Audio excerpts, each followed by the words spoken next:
According to legend, he was Britain's greatest king.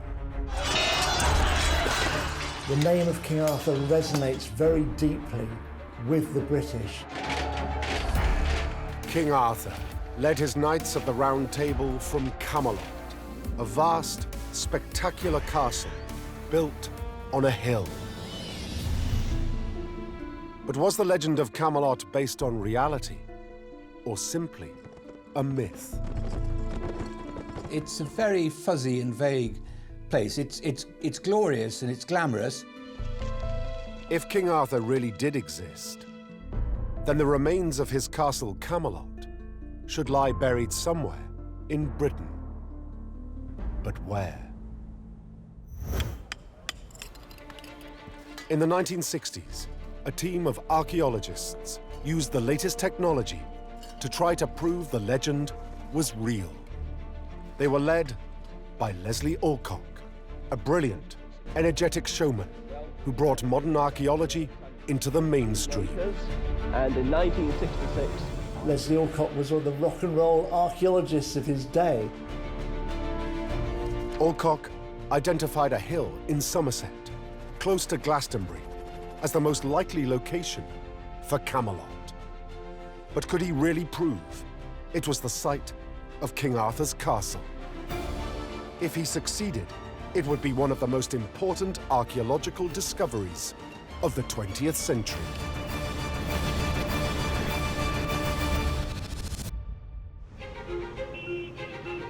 The man who would lay claim to Camelot was born in Manchester in 1925.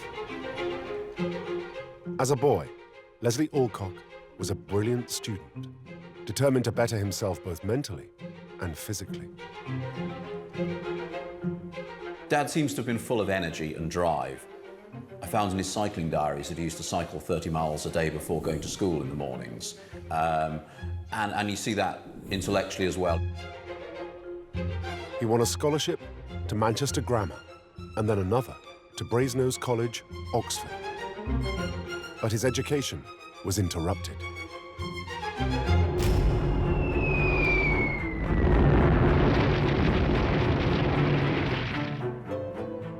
During the Second World War, Alcock was posted to India, where he joined the 7th Gurkha Rifles. He became fascinated by the subcontinent's history and archaeology.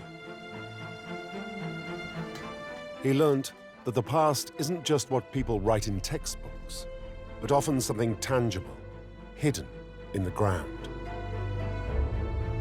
In India, he would eventually go on to work for one of Britain's most flamboyant archaeologists, Sir Mortimer Wheeler.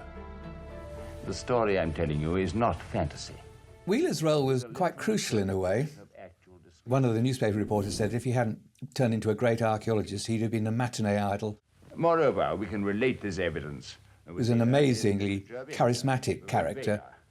Which, it is agreed... It's towards the end of his active life, but nonetheless, boy, could he still carry it on. And, I mean, terrible old goat still.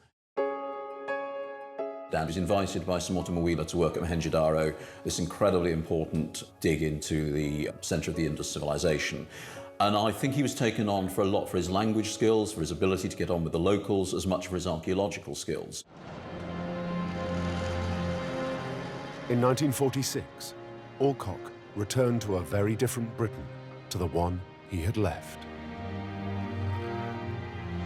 Post-war, with its empire crumbling, the country was shattered, hungry, and in need of a lift. A country desperate for new heroes. In the early 1950s, morale was boosted by the British expedition's conquest of Everest. And Roger Bannister breaking the 4-minute mile. Reminders that Britain could still be great.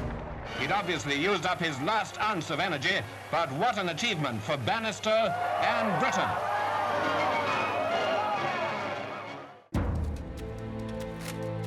But there was one hero from the past people turned to more than any other. The modern growth of Arthur is something that happened after the Second World War, when people were thinking more about national roots, how they came to be so and so forth. There was a resurgence of interest in the Arthurian legends, I think primarily because King Arthur was seen as a figure who'd united his country in order to fight off Germanic invaders. King Arthur was known as the once and future king. Legend said he would rise again and restore Britain to greatness. Part of the story is that Arthur is not really dead. He's in the Isle of Avalon, or he's in a cave of sleep or somewhere. And the idea grew up that somehow or other Arthur would return and there would be a new golden age in Britain.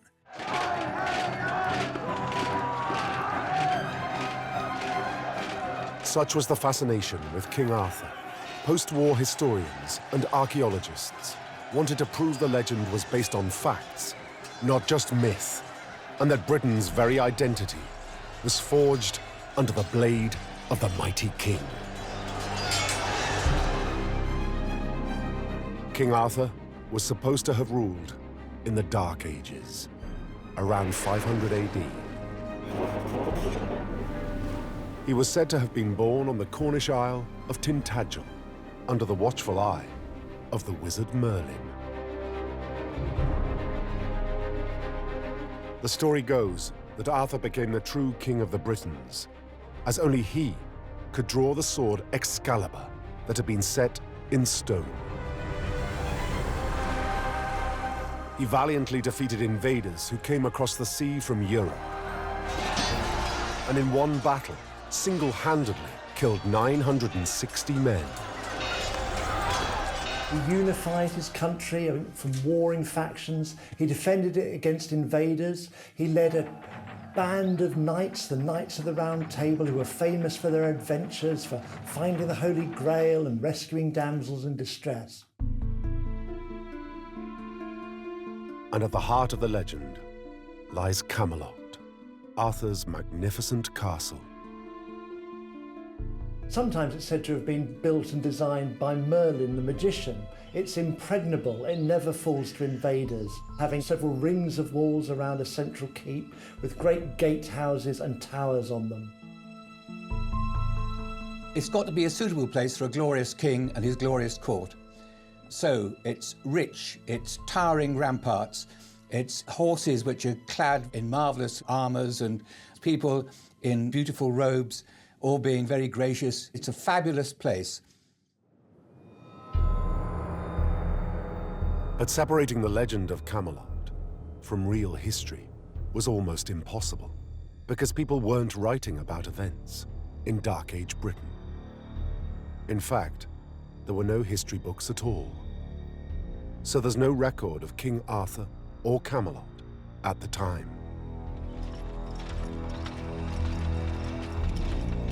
The first mention of Arthur was not until the 9th century, 300 years after he was supposed to have lived, in a book called the Historia Brittonum. Historia Brittonum told a story about a historical Arthur who conducted a series of battles against the Anglo-Saxons and emerged from these battles as the great victor. The Arthur of Historia Brittonum isn't a king. He is given a title, Dux Bellorum, which just means the battle leader or war leader.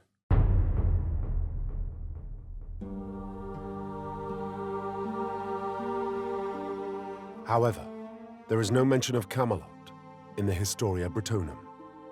But academics reasoned that a great war leader must have led from a great castle of some kind. Camelot the castle doesn't appear until the 12th century, when a writer called Geoffrey of Monmouth first mentions it, as well as King Arthur's magnificent Round Table. He depicted Arthur's court as a place of chivalry, where the king treated all knights as equals. Geoffrey of Monmouth concocted his History of the Kings of Britain.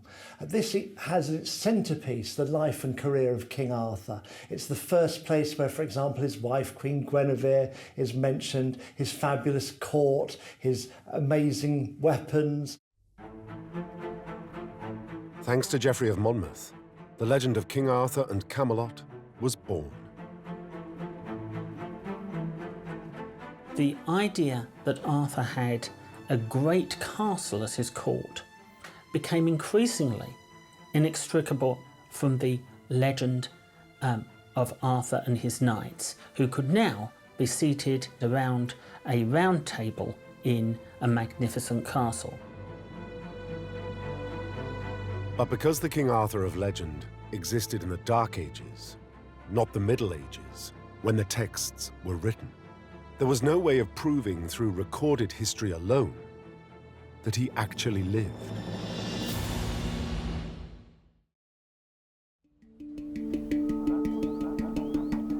In fact, because recorded history was so scant, it was not until the 20th century that archaeologists began piecing together the story of Dark Age Britain, after the Romans had left, a time of supposed chaos and barbarism. The idea formed that maybe archaeology could offer answers where the history books had failed. And just maybe, the remains of King Arthur's great castle could be found, buried deep beneath the ground. It became one of the century's great quests of popular archaeology. When Leslie Alcock was growing up, one of the first to pioneer the new search for what was now being called Arthur's Britain was archaeologist Raleigh Radford. For 5 years, he excavated around the ruins of Arthur's legendary birthplace and what some believed had been his castle, the Isle of Tintagel in Cornwall.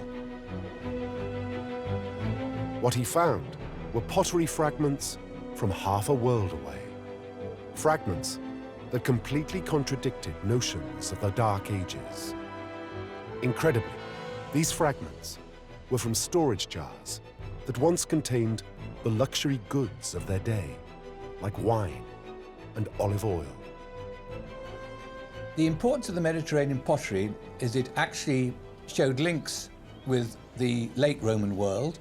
To have this material suddenly coming in and recognized as being from dated contexts in the Mediterranean, it was a bolt of light.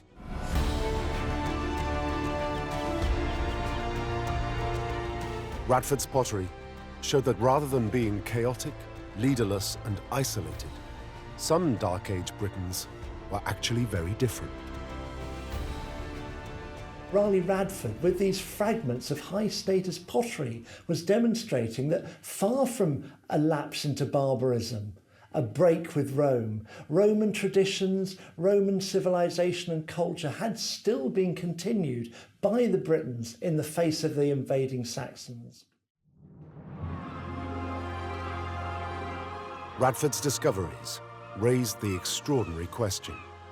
If Dark Age Britons were trading in luxury goods, who would they have been destined for, if not a king or leader of some kind?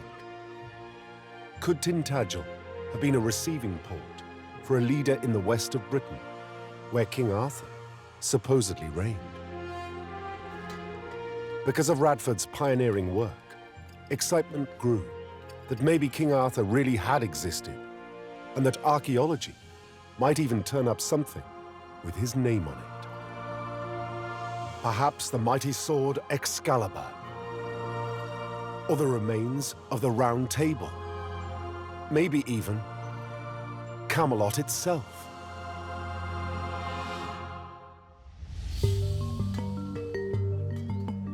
Among those profoundly influenced by Radford's discoveries was Leslie Alcock, who in the 1950s was an assistant lecturer in archaeology at Cardiff University. On his first major dig, Alcock stumbled across the Dark Ages, almost by accident.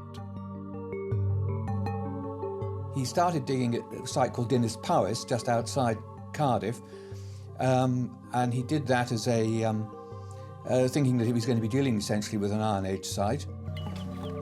To his great surprise, Alcock was able to prove the Iron Age hill fort at Dinas Powys had been reoccupied in the Dark Ages, 1,000 years later.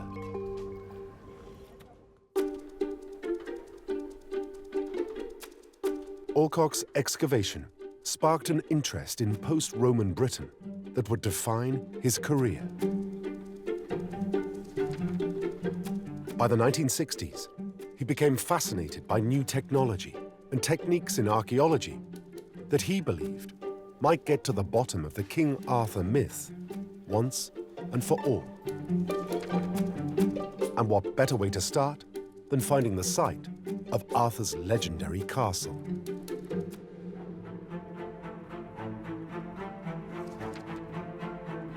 But in a country with dozens of claims to be the original site of Camelot, working out where to dig was the biggest challenge of all. For Dad, archaeology started very much before the digging. And what I always found was he was always looking in what was written. So much is taking the writings, which the historical record, and trying to find out if the historical record is true, or the places talked about in the historical record, can we identify them?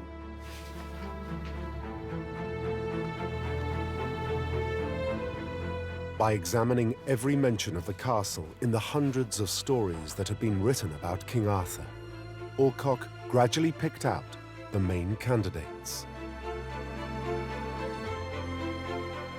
In the Middle Ages, Geoffrey of Monmouth and the Romance writers had said that Camelot lay in Caerleon in Wales. But that was thought to be based on the presence of a Roman amphitheatre that looked like a giant round table. Another possible candidate was found in Malory's Morte d'Arthur, published in 1485. Sir Thomas Malory tried to ground his version of the Arthurian legends, and he's very clear that Camelot isn't Winchester. Malory's theory was based on what was thought to be King Arthur's round table, which hangs in the Great Hall in Winchester. Carbon dating has in fact shown it was made for King Edward I, 700 years after King Arthur was supposed to have existed.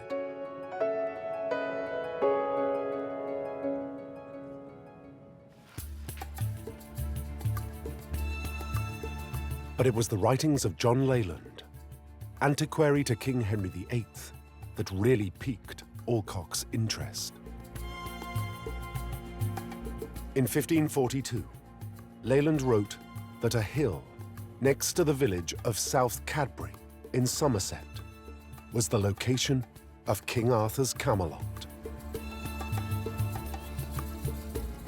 Leyland quite specifically dismisses all other candidates for Camelot except for Cadbury.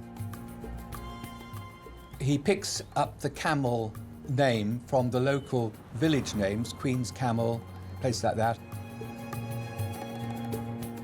Leyland sees in these very steep slopes and the ramparts there and the material, he gets almost orgiastic about how marvellous and how brilliant it all is. Leyland said generations of locals had called the hill Camelot, a fact that had even drawn the attention of Alcock's mentor in India, Sir Mortimer Wheeler. They said that their tradition was, they'd been told by their fathers and their grandfathers that King Arthur used to resort to this place, and it was known as Camelot or Camelot. That's the only real evidence we have, a local tradition. It's quite possible, I won't say more than that there is a little element of truth in this.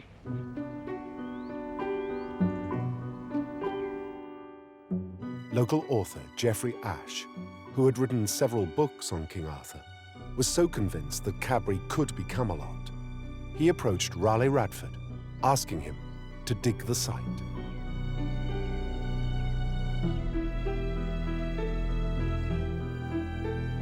Cadbury is big. The enclosure at the top is 18 acres. Raleigh Radford was very much interested in Arthur, but when I asked him, could we excavate Cadbury, his response was, it's too big, I wouldn't know where to start. But then Radford changed his mind, thanks to the findings of a dog walker on the hill at Cadbury, Mary Harefield. She would go up there to walk her dog. The dog's name was Caesar. And she would walk about in ploughed-up fields there and poke about with the ferrule of an umbrella, which is the most elementary form of archaeology. Mary Harefield turned up fragments of pottery that she thought was unusual and presented it to Raleigh Radford. Mary Harefield's fragments were almost identical to Radford's finds at Tintagel. Raleigh Radford, who had a vast experience of excavation throughout the West Country, immediately recognised as what he called Tintagel ware. High-status tableware, high-status storage jars, fragments, from the Eastern Mediterranean. So oil, wine and other luxuries had been sent up from Tintagel to Cadbury for someone of high status, exactly at the time that King Arthur was supposed to have lived. And these weren't the only clues that made Alcock and Radford want to excavate what could have been King Arthur's castle. Cadbury had clearly been fortified at some time, its banks ridged with earthen ramparts, possibly to protect a large army, just as Arthur was supposed to have led. And it was located just 11 miles from Glastonbury, with its Arthurian associations, and would have been on the front line in battles with invading Anglo-Saxons pushing west. Even the Ordnance Survey map used to call it Camelot. Radford, Alcock and Wheeler staked their reputations on discovering Camelot at Cadbury. Failure to find it wasn't an option.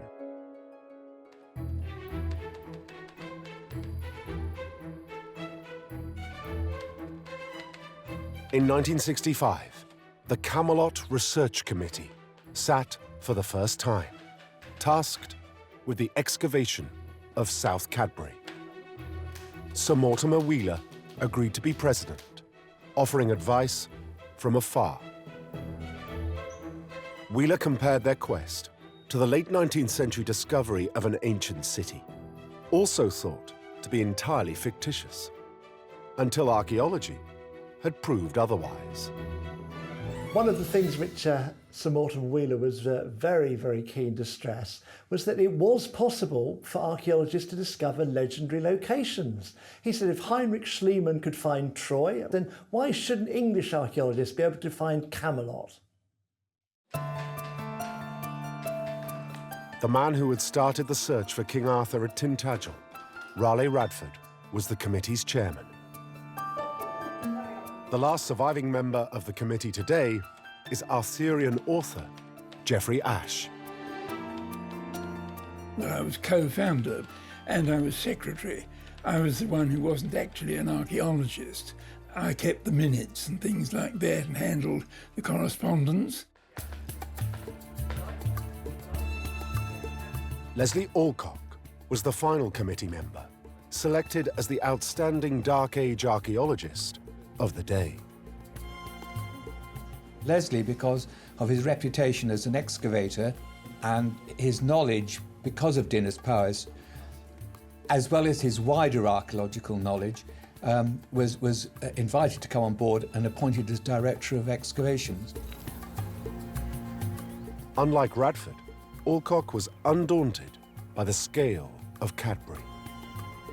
I think it was the challenge of South Cadbury, which is what appealed to Leslie. It's a time of big projects. The BBC were digging Silbury Hill for the first time, and South Cadbury was going to be, if he got the money, a big project.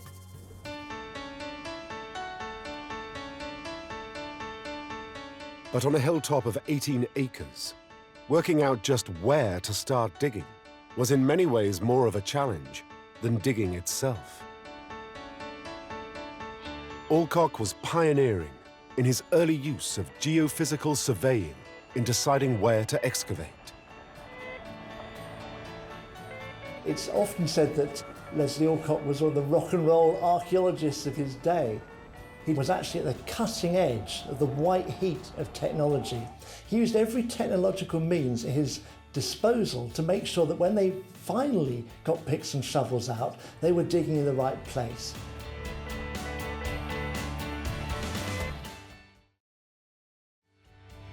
Di Morgan Evans was a young supervisor on the search for Camelot, who was tasked with using the new technology.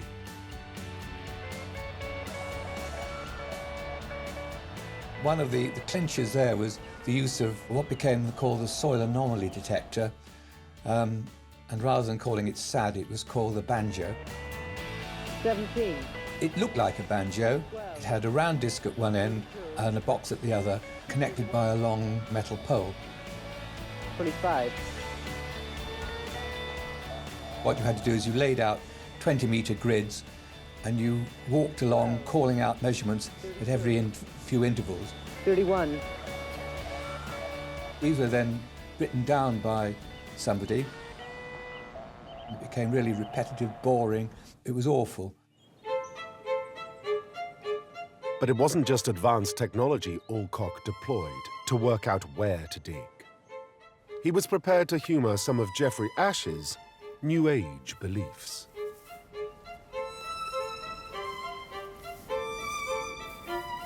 I use dowsing, sometimes called water divining, but it needn't be only water. It can detect other things.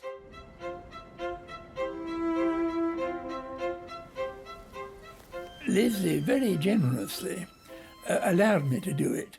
Now, I think this was brave of him because we were working with the media breathing down our necks, and it could so easily have been made ridiculous to say that they're digging with dowsing rods.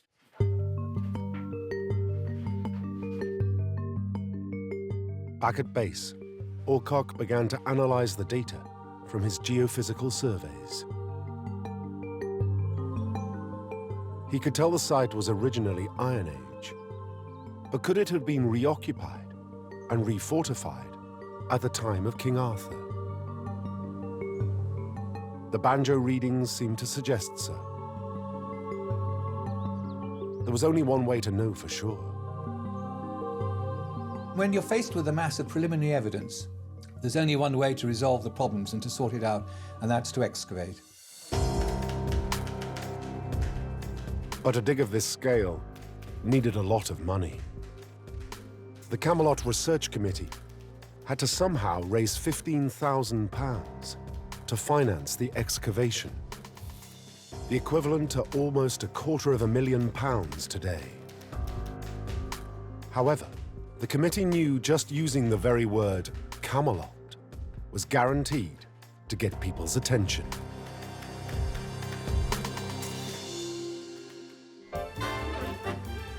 In America, Camelot the musical had been the biggest show on Broadway.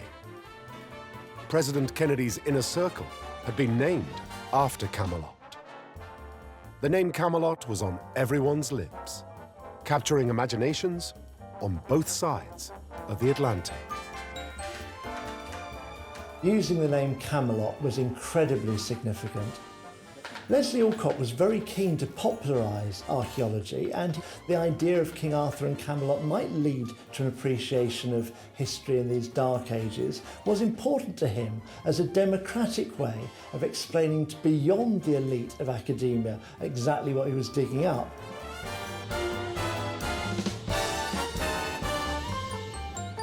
With donations from the BBC, the Pilgrims Trust in America, and an exclusive deal with the Observer newspaper, finally the committee raised enough to begin the dig.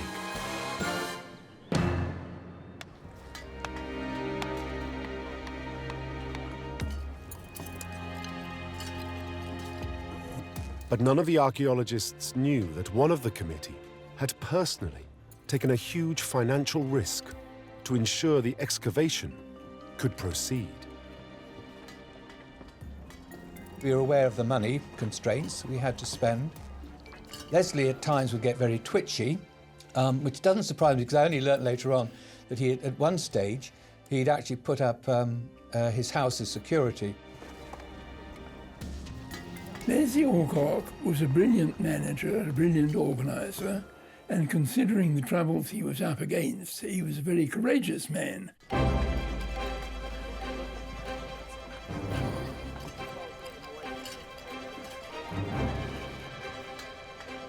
The dig for Camelot took place on the top of the hill and on the southern side, where a major trench was dug from top to bottom. It was a time of really quite high tension because there was a need to deliver. It was a funny mixture of excitement, tension, and it used to come away absolutely wrung out and feeling like a wet dishcloth at the end of it.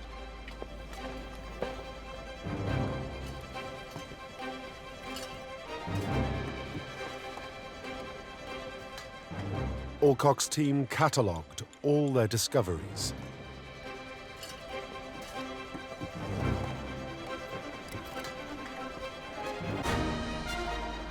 And hopes were dramatically raised when someone found an artifact in the shape of a letter.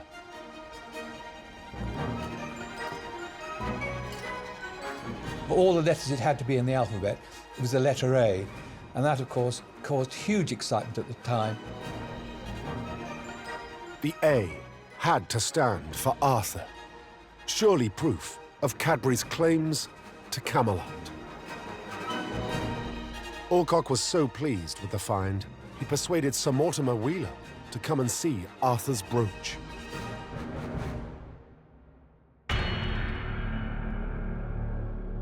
But after careful analysis, the A is discovered to be a Roman brooch, dating from before the Dark Ages. It couldn't possibly be Arthurian.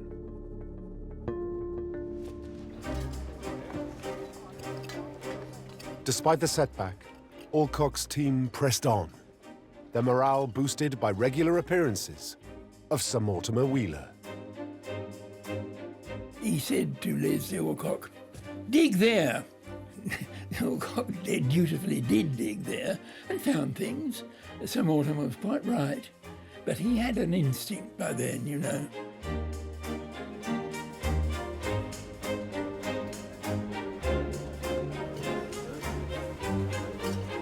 Alcock's other great mentor and collaborator, Raleigh Radford, would regularly visit the dig to check on developments.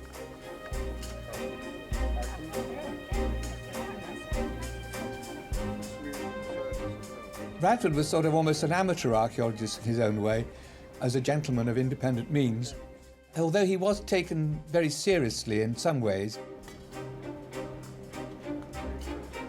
Raleigh Radford was an inspiration to a whole succeeding generation of archaeologists, and not surprisingly, Leslie Alcock started digging at a lot of the sites that Raleigh Radford had first drawn people's attention to. Another regular visitor to the site was Alcock's son, John. I think South Cadbury was just very special. When you looked at the side of a trench, you're talking layer after layer of history.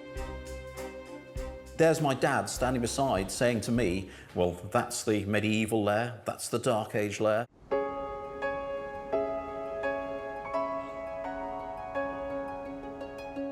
The dig for Camelot was getting huge publicity. After 6 weeks of excavations, Alcock appeared on the BBC to explain their progress. Well, we've now reached the end of our work in 1966, and both the traces of buildings that we found and the finds particularly give us every reason to believe that we've got a good site here of the 6th century AD in particular.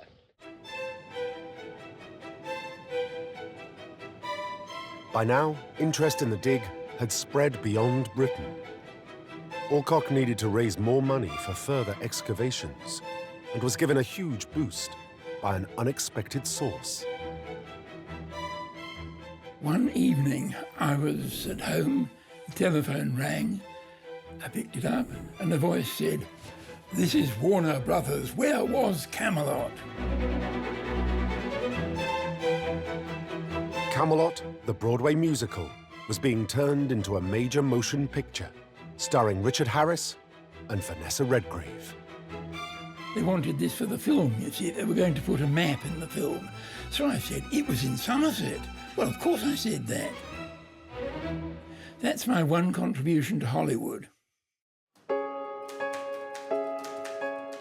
For Leslie Alcock, Hollywood's interest was another great marketing opportunity. You're talking about a time when Camelot had come out, when the Arthurian legend was a fascination to everyone, and my dad saw that by pushing that side of it, that this could be Camelot, he would get money to do the serious excavation. And what's more, by going to America, he could tap into a much bigger market with more money.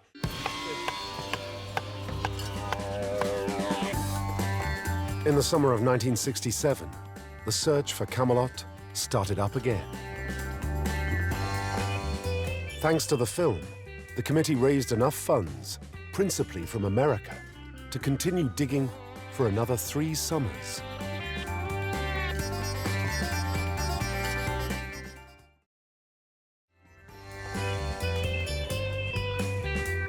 Well, it's the time when flowers are coming from San Francisco. You've got Sgt. Pepper and Lonely Heart Club Band. It's sort of the hippie era. It was all high degree of interest, and with the television cameras and the newspapers, and that it was all very, very buzzy.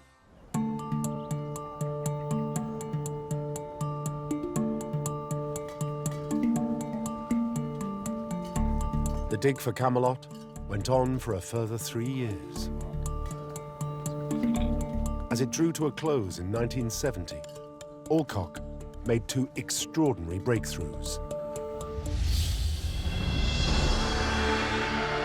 His team found a late Roman coin of Dark Age origin, buried in the fortifications, that proved that the ramparts dated almost exactly to the time Arthur was supposed to have existed.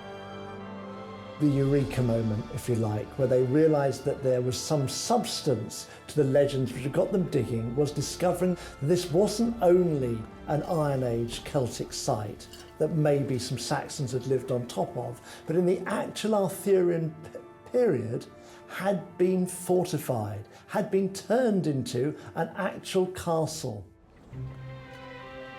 And if it was a Dark Age castle, who was to say it couldn't be Camelot? But then Alcock made an even more remarkable discovery: the remains of a great hall. A hall littered with Dark Age pot shards, almost certainly used for banqueting by a great ruler at the time of King Arthur. Maybe even Arthur himself. At South Cadbury, there was a gigantic hall, a hall at least 20 feet across, that could easily have fitted something of the size and scale of the Round Table at Winchester, for example. It was proof, surely, that Camelot lay at South Cadbury. Here was my dad saying, actually, I'm the guy with the physical evidence. I've got the great big hall. You know, I've got something that is far more likely to be Arthur's Camelot than anything anyone else has found. If the castle was surrounded by Dark Age fortifications and contained a great leader's feasting hall, it seemed King Arthur really could have ruled from Cadbury. Are you yourself convinced that these were the defences of King Arthur himself? Well, in my most cautious mood, I would only go this far to say that if it isn't Arthur himself, then it's another great military leader so like him that it doesn't make tuppence of difference.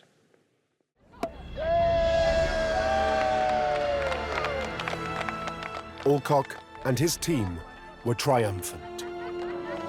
They basked in the knowledge that they had shown the legend of King Arthur and Camelot to be real after all.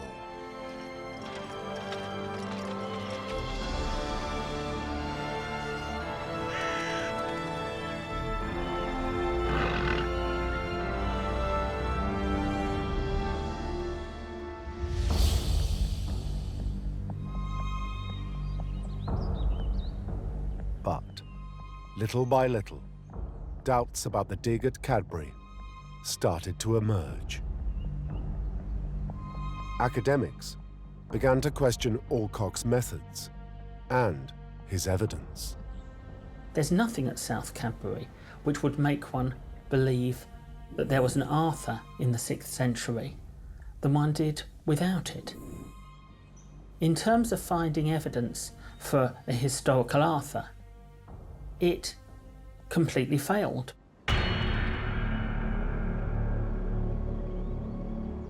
Every generation of archaeologists challenges those that went before it. They challenge their assumptions and they challenge their findings. That's the discipline of archaeology.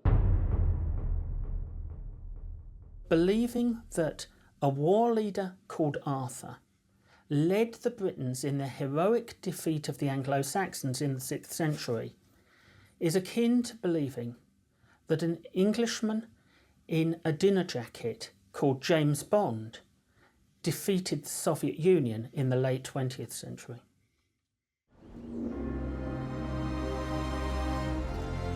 The evidence for King Arthur's Great Hall on Cadbury was highly dubious at best, they said. It wasn't big enough for a round table at all. It gets called the Great Hall, but to be honest, it's actually quite a small hall. An awful lot is placed on the shoulders of a really rather modest building. Not only was there no archaeological evidence, even the historical texts which Alcock had based his research on were questionable, to say the least. The new skeptics dismantled the written foundation stone of Alcock's Arthurian claims. Rather than being a history, they said, the Historia Brittonum, which first mentioned Arthur, was a work of 9th century propaganda and had its chronology of the Dark Ages all wrong. David Dunville's work in the 1970s completely discredited most of the evidence that Alcock and others supporting the idea of a historical Arthur had used. Obviously, this had a pretty negative impact on the credibility of Alcock's work.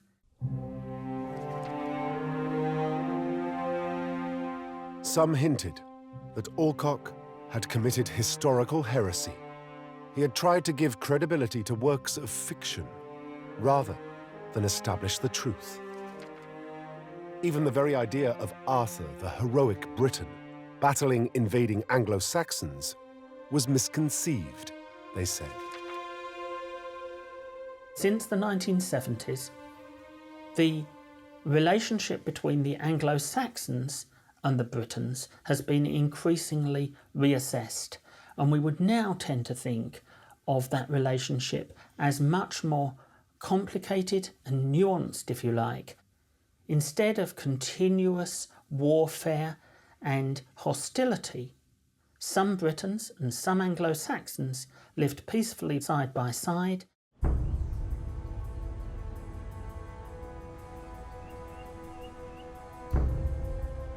By the end of the 1990s, no serious historian dared associate the Dark Ages with a real King Arthur again, including Alcock himself.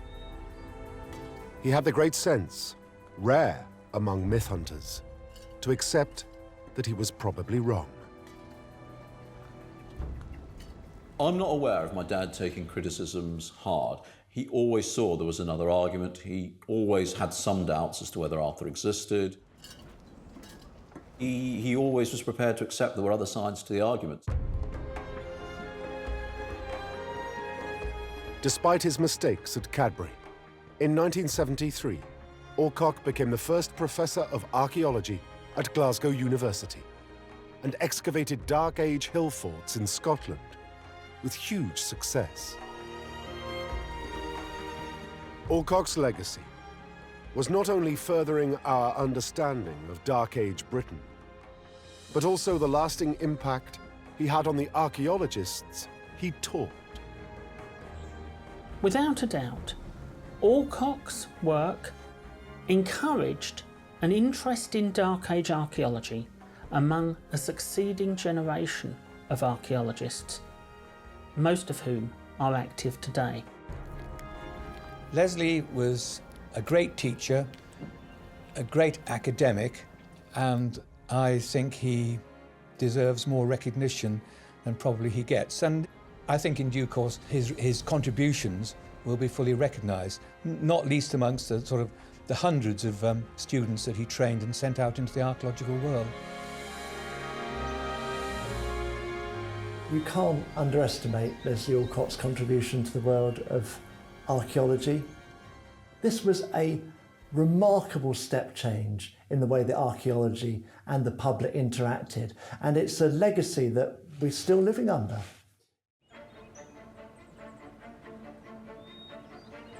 As for South Cadbury, the hill fort is now barely even signposted. Home just to cows and walkers, its association with King Arthur, once again, buried deep beneath the ground.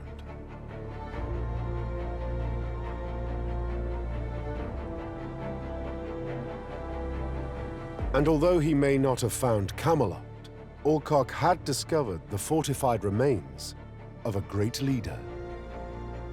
We certainly didn't find the Camelot of romance as you found it in the Middle Ages. We did find that the hill had been a great fortified place at exactly the right time. And we now know South Cadbury Hill Fort was one of Britain's largest and most significant ancient settlements, occupied for 4,000 years, from Neolithic times until the Middle Ages. Leslie Alcock's excavation at South Cadbury was, in many ways, a great success. It found an outstandingly useful sequence of occupation from a British hill fort. And where does that leave the legend of King Arthur? Was he just a myth, after all? I personally think that Arthur did exist, that as a Dux Bellorum he was a great military leader. Where he was, when he was, I can't be sure.